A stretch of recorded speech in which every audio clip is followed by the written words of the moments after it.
Welcome to Aligned Investigations, where we follow the evidence, the patterns, and the mysteries that won't leave us alone. There are some cases that stay with people because of what happened, but then there are cases that stay with people because of what still does not make sense. The Sodder family fire is definitely one of those cases. On Christmas morning in 1945, a family home in Fayetteville, West Virginia, burned to the ground.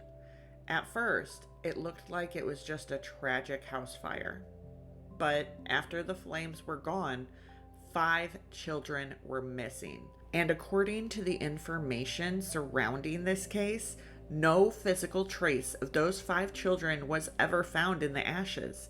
No clear remains, no confirmed answer, no ending that ever fully made sense to the family. And that is why, almost 80 years later, people are still asking the same question. Did the 5 Sodder children die in that fire? Or did something else happen to them that night? Before we get into this story, I do want to say something very clearly. This video is for commentary, research, and educational discussion. I am looking at publicly available information, theories, and details connected to this case based on the research notes that I gathered. Nothing in this video is meant to accuse, harass, or convict anyone.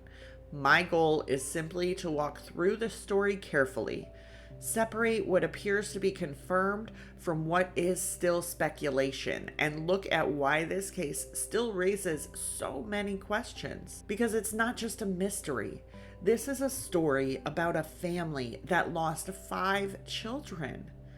And whether those children died in the fire or survived somehow, the reality is just still so heartbreaking. A mother and father spent the rest of their lives searching for answers, and 5 children became frozen in time as one of America's strangest unresolved stories. The family at the center of this story was the Sodder family, George and Jennie Sodder. They lived near Fayetteville in Fayette County, West Virginia. George, he was an Italian immigrant.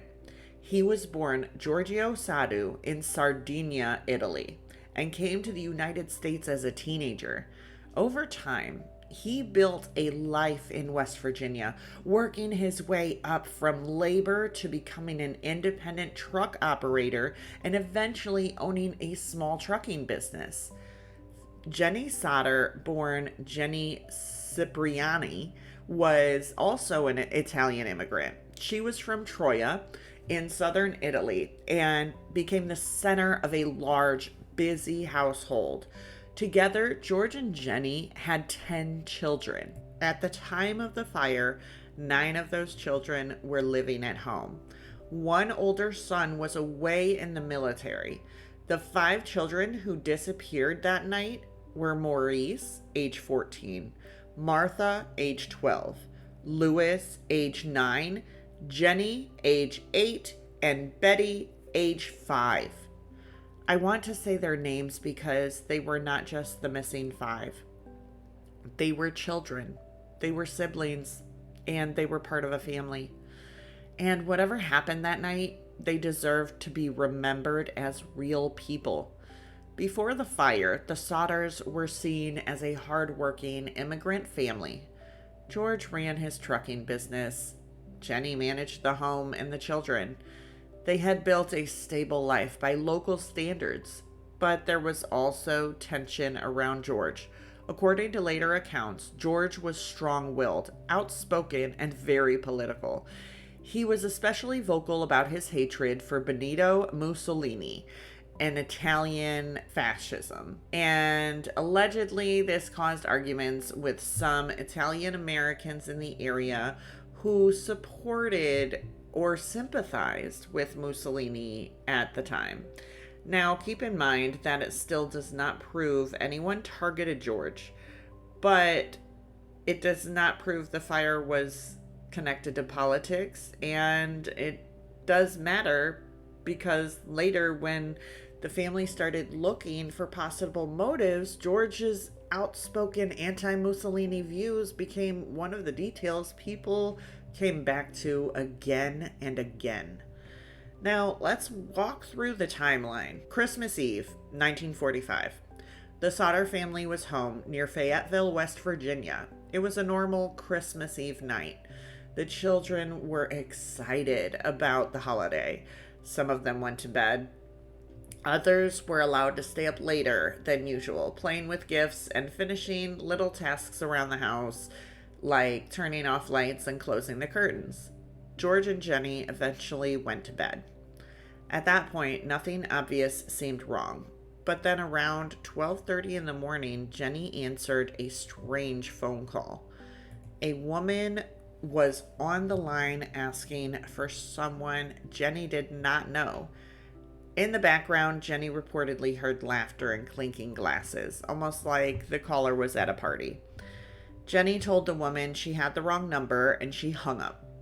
At the time, this may have seemed like nothing more than a weird late night wrong number. And later, according to the notes, the woman who made the call was eventually found and said it really was just a wrong number. So this detail may have an innocent explanation, but because of everything that happened after, it became part of the strange pattern of that night. After that call, Jennie went back to bed. Then she reportedly heard a loud thud on the roof. Something hit the roof and then it sounded like it rolled off.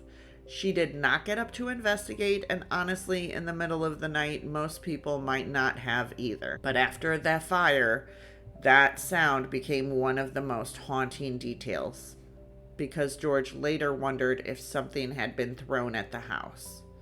Some accounts connect this to later speculation about an incendiary object.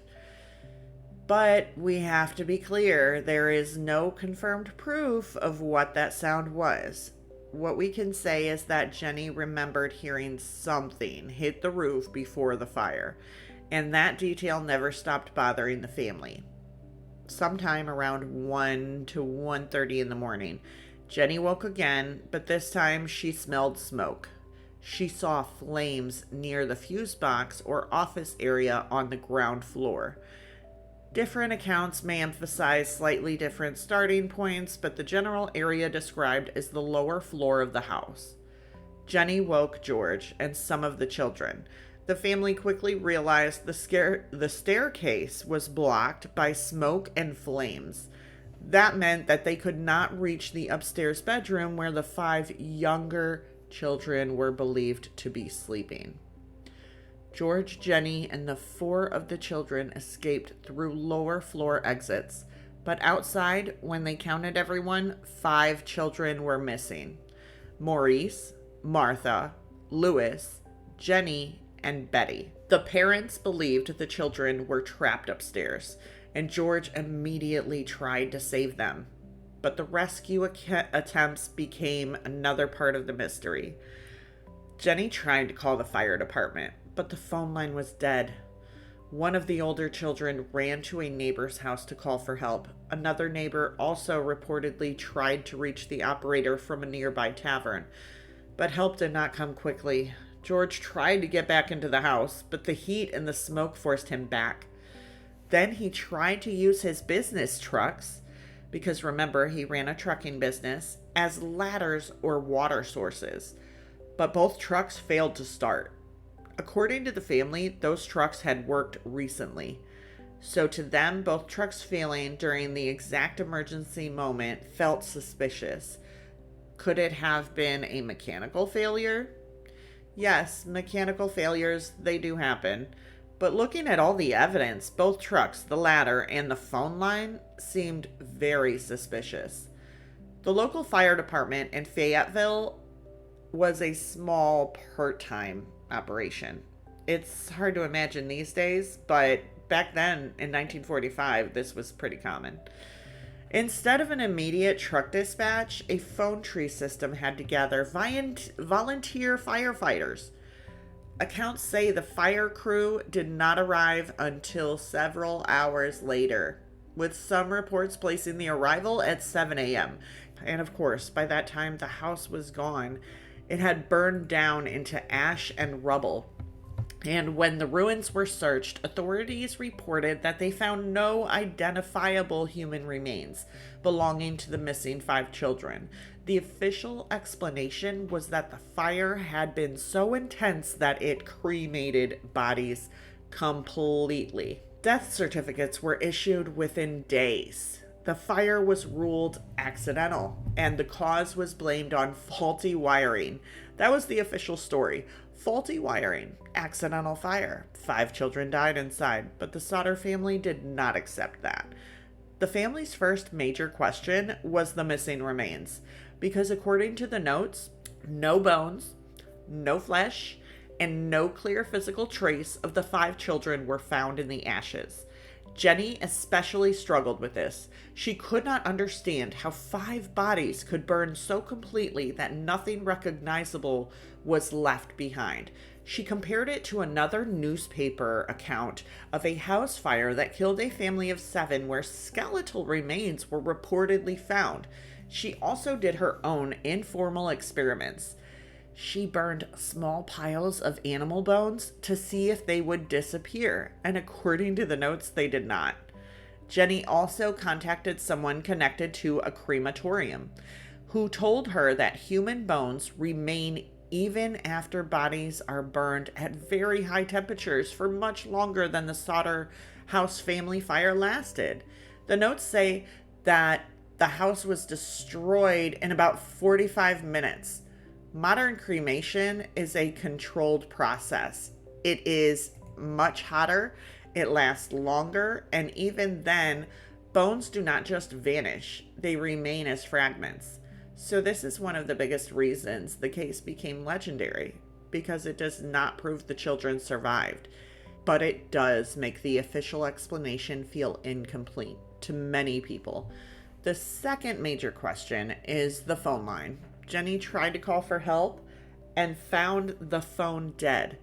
Later, according to the research notes that I gathered, a telephone repairman told the Sodders that the phone line had not simply burned through in the fire. It appeared to have been cut, like with actual scissors or a knife.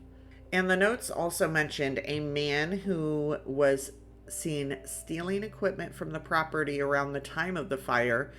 He allegedly admitted he had cut the phone line, claiming he thought it was a power line, but he denied having anything to do with the fire. I want to be careful here too. That does not prove he caused the fire. It does not prove he took the children, but it does raise a serious question. Why would someone cut any utility line to the Sodder home while supposedly stealing equipment? And why did that happen on the same night the house burned and 5 children disappeared? That is one of those details that feels very hard to brush aside. The third question is the trucks. George believed the trucks may have been tampered with. Both trucks failed to start when he needed them the most. And according to the family, they had been working earlier. Again, this is not proof, but in the timeline it matters because it would have made rescue harder. The phone line was dead, the ladder was missing, the trucks would not start, and the fire department response was slow. Extremely slow, but they were part-time. So if someone had wanted to trap people inside or delay help, those are exactly the kinds of things people would later point to as suspicious. But we still have to separate suspicion from proof. We do not have proof that the trucks were sabotaged. We only have the family's belief and the timing. The fourth strange detail is the alleged threat before the fire. This is one of the most discussed parts of the case. According to my research notes, a life insurance salesman came to the Sodder house months before the fire and tried to sell George a policy. George refused. The salesman allegedly became angry and made a threat, saying something along the lines of George's house is going to go up in smoke and his children being destroyed because of George's dirty remarks about Mussolini. First of all, I just want to say, what does Mussolini or George's political views have anything to do with insurance or sales of any kind and allegation? And I do want to be careful because the exact wording depends on later accounts. But the basic claim is that George was allegedly threatened before the fire in a way that specifically mentioned his house burning and his children being destroyed. That alone would be disturbing. But then, according to the notes, when the Sodders hired private investigator C.C. Tinsley, he discovered that this same insurance salesman had been seated on the coroner's jury that ruled the fire an accident. And this is where my conspiracy theory mind just completely takes over. That's one of the strongest wait a minute details in the entire story. Because even if the salesman had nothing to do with the fire, why would someone who allegedly threatened the family be involved in a jury connected to deciding what happened? This does not prove guilt, but it's mighty suspicious. But it absolutely does raise questions about conflict of interest, fairness, and whether the family had a reason to distrust the official conclusion. Another detail the family later recalled was a strange car. According to the notes, after the salesman's visit and threat, older Sodder sons reportedly noticed a strange car parked along the road, watching the younger children as they walked home from school. There were no license plates recorded, no confirmed identity, no proof of who was inside. So this has to stay in the category of family recollection. But again, it fits the pattern that made the family feel like something was wrong before the fire ever happened. Then there are the reported sightings after the fire. Over the years, multiple people claimed they saw the children who resembled the missing Sodder children. Some reports placed them at a roadside tourist stop. Others involved children traveling with adults who did not seem to be their parents. One woman even reportedly claimed she saw the children watching the fire from a passing car on the night of the blaze. But none of these sightings were ever conclusively verified. No confirmed documents, no DNA, no official proof. So these sightings kept hope alive, but they never solved the case. And that is part of what makes this story so painful. Because every possible lead gave the family another reason to keep searching. But every lead also ended without a clear answer. One of the most haunting later pieces of the story came in 1968. More than 20 years after the fire, the Sodder family received a photograph in the mail. It showed a young man in his 20s. On the back was writing that seemed to reference their son Louis. The family believed the man strongly resembled what Louis might have looked like as an adult. But professional analysis never confirmed the identity, and the sender was never found. So again, this did not prove that Louis survived, but emotionally you can understand why the family could not let it go. Imagine losing your child, never receiving remains, never getting a clear answer, and then decades later, a photo arrives in the mail that looks like your missing son. That would reopen everything. The Sodders did not quietly accept the official explanation. They spent decades searching. They hired private investigators. They followed leads. They spent much of their savings, and they even put up a large roadside billboard near the site of the fire with the children's photos and a reward offer. That billboard stayed up for years and became a local landmark.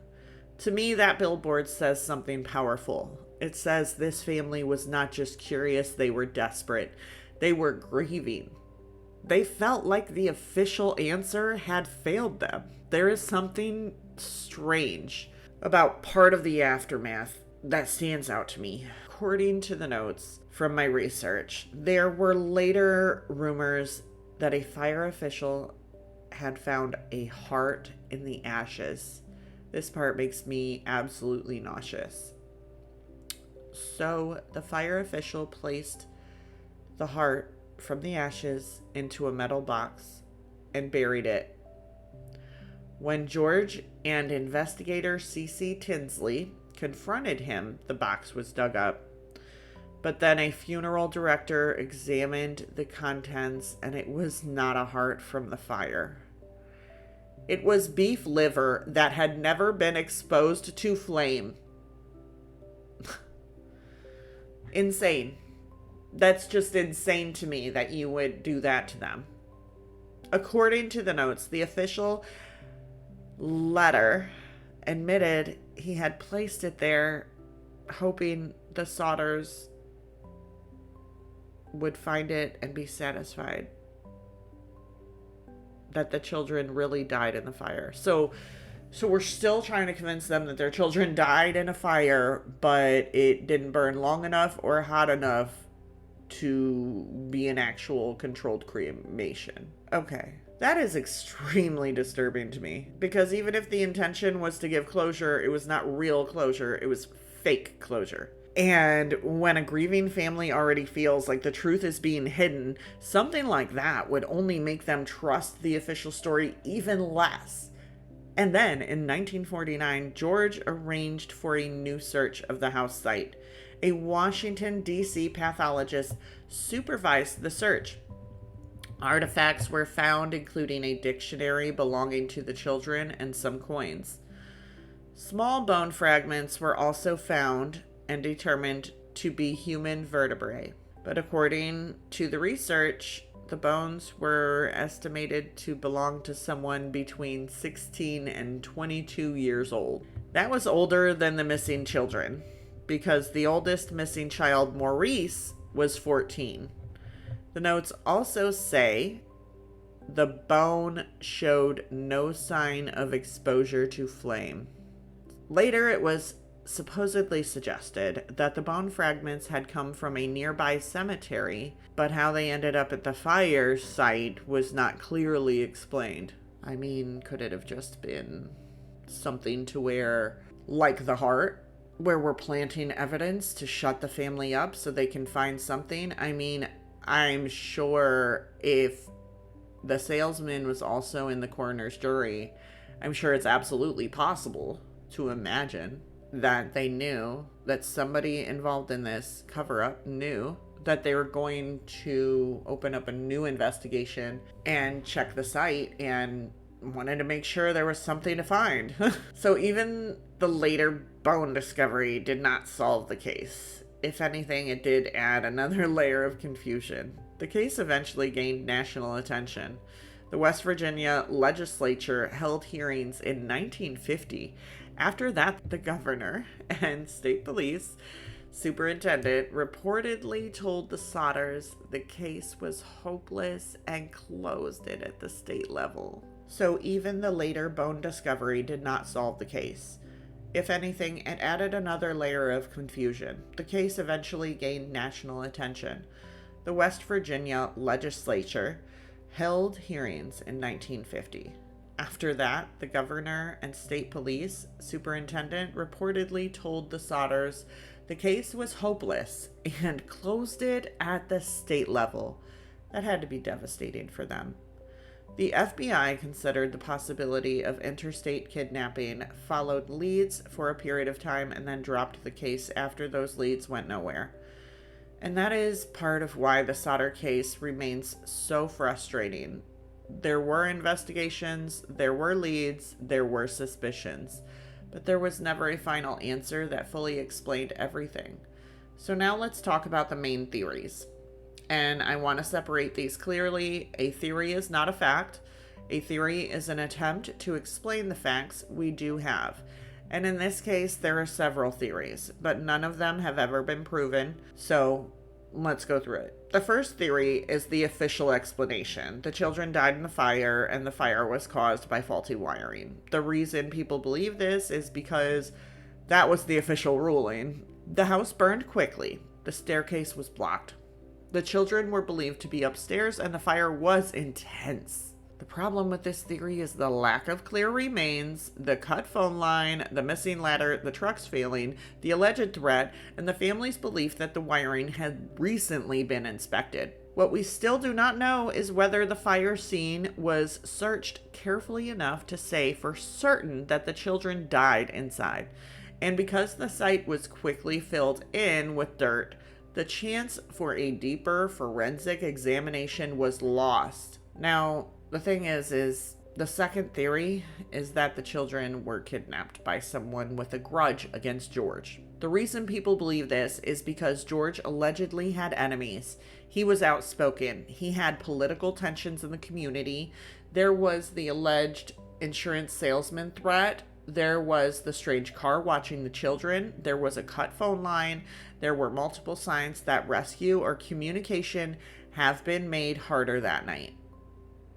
Intentionally. The problem with this theory is that no specific person has ever been proven responsible.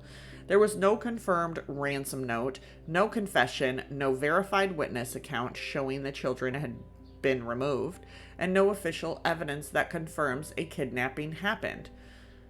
What we still do not know is who would have had the means, the motive, and the opportunity to remove 5 children from the house without being clearly seen or caught. The third theory is interesting.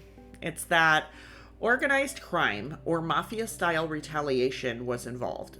This theory connects back to George's anti-Mussolini views and the alleged threat that mentioned Mussolini. Some people believe that the family may have been targeted because George was outspoken politically.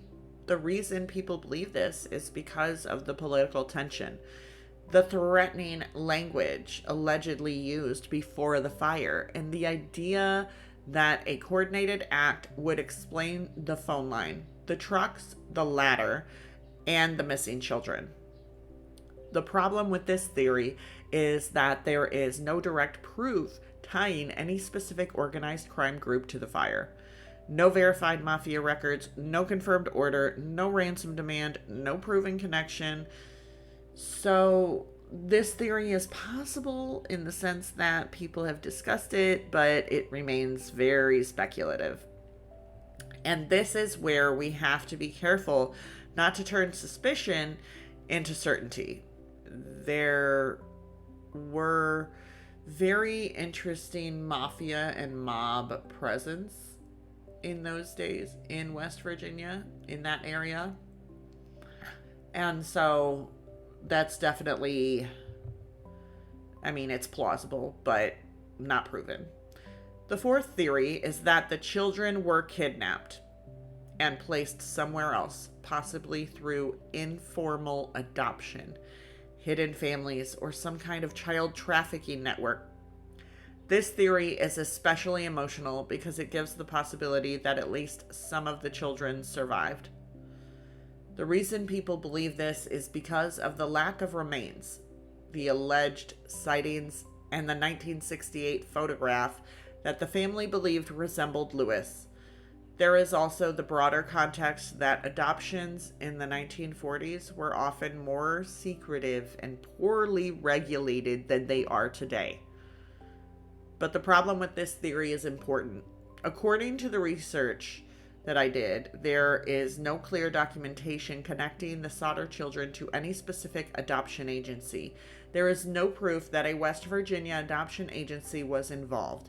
There is no confirmed record showing the children were placed under new identities. So this theory explains why there may have been no remains, but it is built mostly on unverified sightings, general historical context, and the family's hope. It cannot be presented as proven, unfortunately. The fifth theory is that some children died and some survived or were taken. This is more of a hybrid theory. It tries to explain both sides. Maybe some remains were missed. Maybe the search was too limited. Maybe the site being filled in destroyed the evidence. And maybe one or more children somehow got out or were taken. The reason people consider this is because the evidence is messy. The problem is that there is no direct proof for this either. It is an attempt to make sense of contradictions, not a confirmed explanation. Now, I want to share my personal perspective. And I want to be clear. This is my interpretation. This is not a confirmed fact. I am not saying I am certain that this is what happened. I am saying that this is the pattern that stands out to me after looking at all of the research. Based on everything I found, I personally have a hard time believing this was just a simple accidental fire. The combination of details feels too strange. The alleged threat, the phone line, the missing ladder, the truck not starting, the lack of remains, the later sightings, the 1968 photo, and the fact that someone connected to the alleged threat was reportedly on the coroner's jury. And I do know that there was a mafia and mob presence in that area in those days.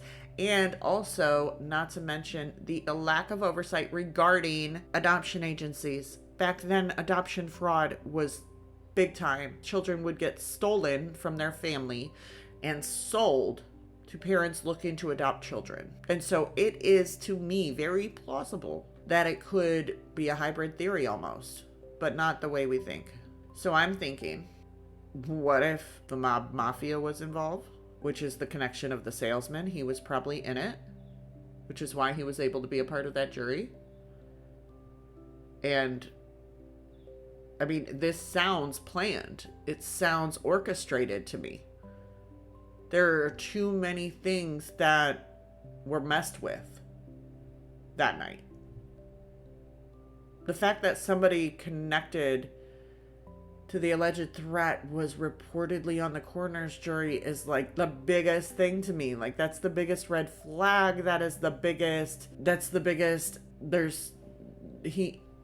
He had a dog in that fight. Like, he shouldn't have been a part of that jury. That's crazy. So, to me, the details, they just make the official story feel incomplete or impossible, really. If I had to explain what feels most likely, based on the information available, I would definitely lean towards someone targeting the Sodder family. Somebody that was highly tied to the mafia or the mob, that was connected to these corrupt adoption agencies. I believe the children may have been removed. Maybe when they were playing downstairs, the blinds weren't closed, the lights were on. Somebody could peek in and see those children playing and could have taken them then. Or they could have came in after they went upstairs and went to sleep and used a chemical on a rag that they put over their mouth to keep them asleep so they wouldn't say anything, because how do you keep 5 children quiet? You would have to have 5 people go in there and each grab 1 children all at the same time. Like, you know, if a child sees other children being taken that's in their family, they're going to scream. Like, you can't just keep children quiet. They do what they want. So there's something there about there not being an alarm, there not being any noise. There's something about that. But I don't believe they were in that house when it was on fire. I believe maybe right when the fire started, they were removed from the home. That's what I personally believe. I can't prove it because this was 1945, but that's what I believe. I also, like I said, I think more than one person was involved. It's not an easy job to remove 5 children, especially when you had older ones as old as 12 and 14. But I do think that that's part of the reason why people claim to have spotted some of the children in a car nearby watching the fire. Because I wonder, now this is just my little true crime brain going on here, but I almost wonder, is it possible that the kidnappers that took the children said they were rescuing them because the fire killed the rest of their family, their parents and their siblings, and they were the only ones left alive, and maybe they couldn't see everyone outside, or maybe they left before everyone got outside, and so it was believable that, you know, that their whole family was gone and these people are rescuing us because that's what's supposed to happen. I mean, back in 1945, you don't know what they thought. You don't know how they were raised. So that could have been believable back then. Now, this would likely require planning, timing, and help, like I mentioned earlier. That is why the theory involving accomplices stands out to me. But I can't prove it, and I don't want to present it as a fact. It's just what makes sense to me. One possibility I keep thinking about is that the children may not have made a peep, and that's something I just can't let go of. Like I said, I think either they thought these were their rescuers and their whole family was dead, or chemicals were put over their mouths to keep them knocked out while they got them away. Maybe they were taken away in a panic or under control. Again, it's all speculation, but there is no confirmed evidence in the notes from the case file proving exactly how they would have been removed. But when I look at the missing remains and the suspicious delays, I understand why people believe they may not have died in the fire. Oh, another thing I read. Now, this isn't proven, but there are theories out there that believe that the salesman, since he was on the coroner's jury, he was also tied or had friends in the fire department. And so he knew when there would be less help. So he knew when to start the fire. That's just a theory. It seems believable to me, especially if he was involved in the mob and had a ton of connections. It's very possible. We've all seen those mob and mafia movies. We've seen those. I mean, we've seen movies where corruption exists. I mean, that doesn't come out of nowhere. It's not nothing. So I do understand why people believe they may not have died in the fire. That's where I'm leaning to. I also looked into the idea that the children could have been sold into a corrupt adoption system, like I said earlier. There were serious secrecy issues around adoption in that era. And that's what keeps me coming back to the adoption theory. Corrupt adoption agencies existed. But according to the research, there is no evidence tying this case to a specific adoption agency. There is no proof that a West Virginia adoption agency was involved at all. There is no confirmed record showing the children were placed under new identities. So for me, that theory is possible in the broad sense, but it's still not proven in this specific case. It is an idea that raises questions. It is not an answer. There are also two questions I personally cannot stop thinking about. The first is this. Why was the site covered with dirt and turned into a garden so quickly? I understand that George was grieving. I understand this was 1945. I understand forensic investigation was not what it is today. But it still feels strange that the case and the scene was just covered so soon after the children disappeared and no remains have been clearly found. But it still feels strange that the scene was covered so soon after the 5 children disappeared and no remains had been clearly found. Maybe George truly believed there was nothing more to recover in that moment. Maybe he was devastated and did not understand how important that scene could become. But looking at it now, it feels like one of the biggest lost opportunities for evidence. The second question is about timing of the night.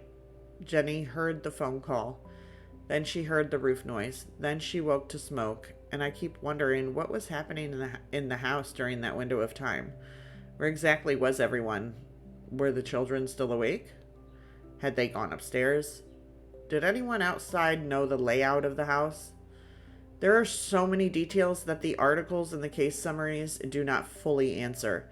But we also have to remember this was 1945. It was a very different time. Records were limited. Investigations were not handled the way they would be handled today. And the lack of documentation is one of the reasons this case still feels so open. To me, the bigger question in this case is not just what happened to the Sodder children. The bigger question is, what do we do when the official answer does not feel complete? Because that is where discernment matters. We can look at the evidence, we can notice patterns, we can ask questions, we can trust that something feels off, but we also have to stay grounded. We cannot turn every strange detail into proof. We cannot turn every theory into a conclusion, and we cannot forget that real people were affected by this. That is the balance I always want to hold in this series. Curiosity without cruelty, discernment without jumping to conclusions, and the openness to change your mind and admit if you feel like a previous theory you once had could now be wrong. Compassion without ignoring the questions that still deserve to be asked. So, before I close this episode, I do want to leave you with a few questions. What facts in this case feel the strongest to you? Is it the lack of remains, the cut phone line, the alleged threat, the 1968 photo, or the way the investigation was handled? Where do you think emotion, grief, or hope may have shaped how people interpreted the evidence? And what would we need to know before reaching a stronger conclusion? Because for me, this case sits in that uncomfortable space between evidence and instinct. There is enough here to question the official story, but not enough to fully prove another one. And that is exactly why the Sodder children's disappearance has never fully left people alone. Some stories do not stay with us because they are dramatic. They stay with us because something about them still feels unfinished. And when a story feels unfinished, and the most honest thing we can do is keep asking careful questions, not to exploit anyone's pain, not to force a theory, not to pretend we know more than we do, but to honor the truth, the uncertainty, and the people whose lives were changed forever. Maurice, Martha, Louis, Jennie, and Betty. 5 children who vanished from a burning house on Christmas morning in 1945. And a family who spent decades asking the world not to forget them.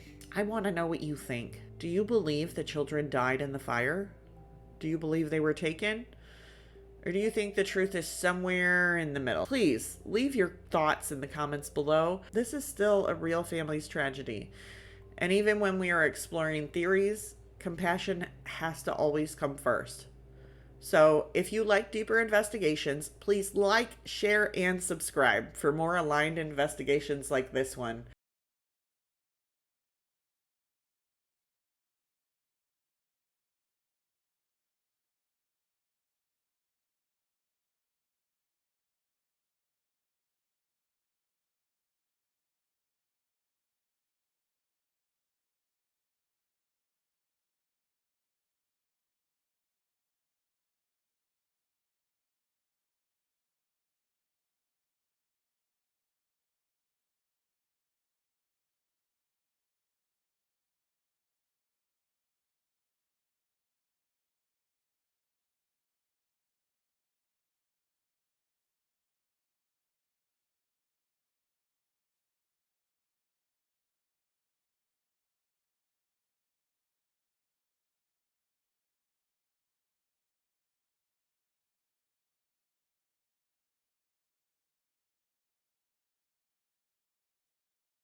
The government, sorry,